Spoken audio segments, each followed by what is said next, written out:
நகர்ப்புற வளர்ச்சித்துறை அமைச்சர் அவர்கள்.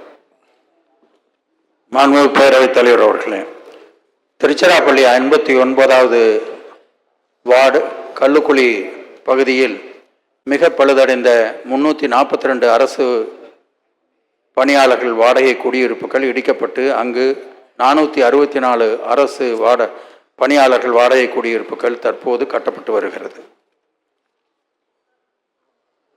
மாண்புமிகு உறுப்பினர் இறுதியராஜ். கிறிஸ்தவர்களின் புனித நூலான பைபிளை முதலில் தமிழில் மொழிபெயர்த்து அச்சு இயந்திரம் வழியாக முதலில் தமிழில் அச்சிட்டவருமான சீகன் பார்க் ஐயருக்கு மணிமண்டபம் கட்ட ஆணையிட்ட இந்தியாவில் சிறுபான்மை மக்களுடைய பாதுகாப்பாளராக விளங்கிட்ட தமிழக முதல்வர் அவர்களுக்கு நன்றி சொல்லி, மாண்புமிகு பேரவைத் தலைவர் அவர்களே, எனது திருச்சி கிழக்கு சட்டமன்ற தொகுதிக்குட்பட்ட 59வது வார்டு கல்லுக்குழி செங்குளம் காலனி பகுதிகளில் உள்ள சுமார் 45 வருடங்களுக்கு மேல் பழமை வாய்ந்த 360 வீடுகள் முற்றிலும் பழுதடைந்து மக்கள் வசிக்க முடியாத குடியிருப்புகளாக இருக்கின்றன. அவர்களுக்கு அரசு ஊழியர்களுக்கு கட்டப்படும் கட்டடம் மட்டுமன்றி பொதுமக்களுக்கு பயன்படுகின்ற வகையில் புதிய அடுக்குமாடி குடியிருப்புகள் கட்ட அரசு முன்வருமா என்பதை தங்கள் வாயிலாக அறிய விரும்புகின்றேன். மாண்புமிகு அமைச்சர் அவர்கள். மாண்புமிகு பேரவைத் தலைவர் அவர்களே, ஏற்கனவே கல்லுக்குழியில் கட்டிடம் கட்டுவதற்காக உத்தரவிடப்பட்டு 342 வீடுகள் இடிக்கப்பட்டு 464 வீடுகளாக அங்கே கட்டுவதற்கான நடவடிக்கை எடுக்கப்பட்டிருக்கிறது. செங்குளம் காலனியிலேயும் அதே பிரச்சனை இருக்கிறது. அங்கே ஒரு 390 வீடுகள் இருக்கிறது.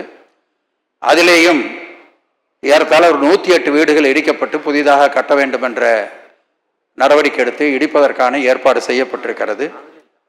இதில் அங்கே மாவட்ட ஆட்சித்தலைவர் அரசு பணியாளர்களுக்கு எத்தனை வீடுகள் வேண்டும் என்று கேட்கிறாரோ அதற்கு மேலே மீதமாகிற பொழுது அதை வெளியிலே விற்கலாமா என்பதை பற்றி முடிவெடுக்கப்படும்.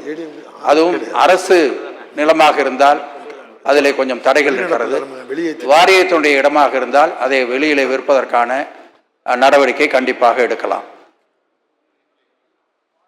உறுப்பினர் அவருடைய பதிலுக்கு நன்றி தெரிவித்து, அதே போல என்னுடைய திருச்சி கிழக்கு தொகுதி என்பது காந்தி மார்க்கெட் மக்களை நம்பி வாழுகின்ற மிகவும் பின்தங்கிய நிலையிலே வாழ்கின்ற மக்களை கொண்டதாகும்.